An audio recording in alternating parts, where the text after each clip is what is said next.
affected back in the early 80s. Why is being gay, lesbian, transgender, or bisexual now acceptable in today's society?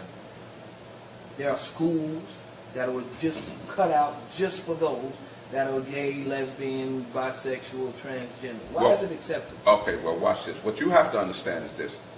In America, there was slavery. Okay, let's take it all the way back there. In America, there was slavery. And anything that was done to the slaves was without recompense. You can rape them, sodomize. They could have raped us, sodomized us, ran trains, caused us to have relations with beasts and animals and everything else. But I have a question for you. If all of the masters did this to us and then slavery was abolished, did their desires go away when slavery went away? Not at all. But now my question to you is this. In a society where it was unaccepted, could they just come out of the closet and say, this is my desire. I would like to sleep with a man that looks like a woman. Or I would like to sleep with another man. No, because then they would have been ostracized by their own peers. So now for years it's been an underground society in America. Absolutely. It didn't just happen. It didn't just come out of here. But see, there was a time when it was legal for them to just go in the backyard and rape women. It was legal for people to just go and sodomize our sons and sodomize our daughters. And as long as it was happening to black people, it went unnoticed. But now that it's mainstream America, and the rich children are getting involved, and the children of the poor are getting involved, and now there's been a greater focus. But watch this. Those that have been perverted are now being empowered. And that's where the difference lies. Before, those that did not believe in it were not empowered. But now you're looking at Judge McGreevey. I mean, excuse me, what was it? Jim McGreevey. Jim McGreevey. The governor of New Jersey. The governor of New Jersey. Ex-governor. Exactly. Right. You're looking at so many men of power coming out now, women of power, saying, and in government of America, saying this and looking for a place of power to do this. Well, do you believe that you can be born gay? Yes, but the way I would look at it is that, you know, my earliest memory is from when I was 2 years old. That I don't have any memories from before that. I doubt ordinary people do have memories. Right. I actually have underneath that paper there, I have something I wrote when I was 2 years old. This orange thing right there. Okay. So age is 2 years old, right there.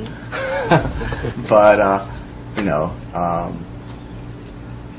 if I really wanted to be, I mean, yes, I believe that our orientation, whether my gayness or your heterosexuality or somebody else's orientation, that it's as innate in me as my gender, as my genes, and so forth. It's not something at one point, I saw the absurdity of it before I was coming out when I was dealing with this issue for the first time. It's like I was, thinking it's something like where Jesus says, "Oh well, if your eye offends you, you can pluck it out." Mm-hmm. Well, this is not something you can just pluck out because it's a part of you. Yes.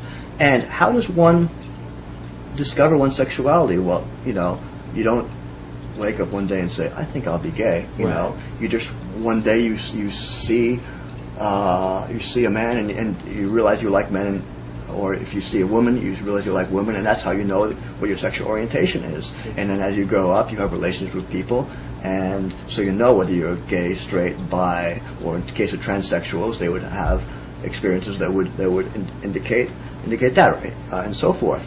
And there's a common view among some that there's some kind of choice involved there. Right. The only choice involved is am I going to deal with this in a constructive manner, or am I going to be, struggling against? Are you going to fight your emotions and yourself, or are you going to go with the crowd, or are you going to go with what's being dictated or driven in your heart and mind? Yeah. I mean, there is struggle in life, and one has to struggle to do good. Okay. No question about that. That just because something you might, on a superficial level, feel something is good doesn't mean it necessarily is good. You must do that. I mean, there is good and evil in the world. No question about that.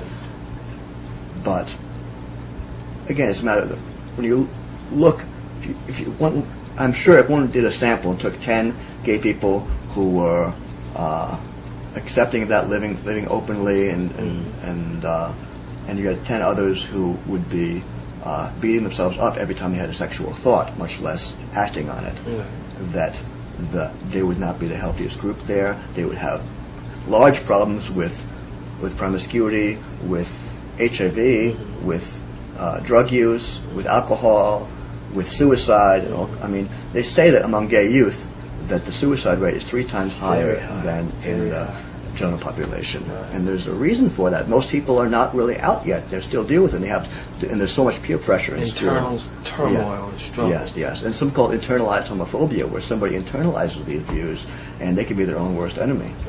It was actually that, for me, for a little while, that's actually the case. It was like I was talking to somebody in Oklahoma from Axios recently, and saying that, yes, when I was growing up, I didn't really meet anybody who was like really homophobic until later on. When I first started dealing with that, the clergy I went to, they were all very supportive. I was the one who was like beating myself up over it. Yes. Because you look, I'm in a man's body, and I know what the world says, but that's not what I feel. Is that the struggle? What was happening is that it was at a time when a lot of very amazing things were happening. I felt that like the Holy Spirit was acting in some way. It was like a really amazing thing. And then right in the middle of this time, I met a man, fell in love with him, and then it was, I couldn't brush the issue under the rug at that point. And we had a